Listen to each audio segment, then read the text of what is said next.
We said tariffs across the board. We're going on against tariffs. আবার উত্তপ্ত যুক্তরাষ্ট্র Canada সম্পর্ক। বাণিজ্য যুদ্ধ এবার পৌঁছেছে পাল্টা আঘাতের হুমকিতে।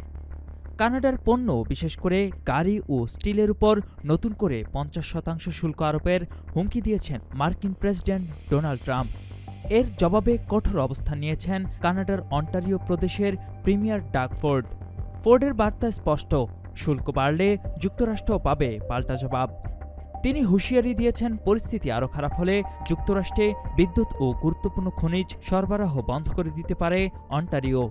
নিকেল, ইউরেনিয়াম সহ গুরুত্বপূর্ণ সম্পদকে আলোচনার টেবিলে চাপ তৈরির হাতিয়ার হিসেবে ব্যবহারের ইঙ্গিত দিয়েছেন তিনি। ফোর্ডের দাবি, ট্রাম্পের নীতির লক্ষ্য শুধু শুল্ক আরোপ নয়, বরং কানাডার শিল্প, বিশেষ করে গাড়ি শিল্পকে দুর্বল করে উৎপাদন যুক্তরাষ্ট্রে নিয়ে যাওয়া।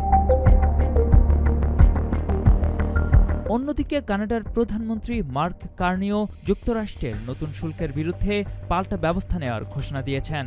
দুই দেশের দীর্ঘদিনের ঘনিষ্ঠ অর্থনৈতিক সম্পর্কের মাঝেই এই সংঘাত নতুন মাত্রা পেয়েছে। এখন প্রশ্ন, শুল্কের লড়াই কি শেষ পর্যন্ত বিদ্যুৎ ও খনিজের লড়াই গড়াবে, নাকি শেষ মুহূর্তে আলোচনার টেবিলেই হবে সমাধান? যুক্তরাষ্ট্র কানাডার এই বাণিজ্য যুদ্ধ এখন কোন দিকে মোড় নেয় সেটি দেখার বিষয়। কুমিল্লার কাগজ, নিউজ ডেস্ক।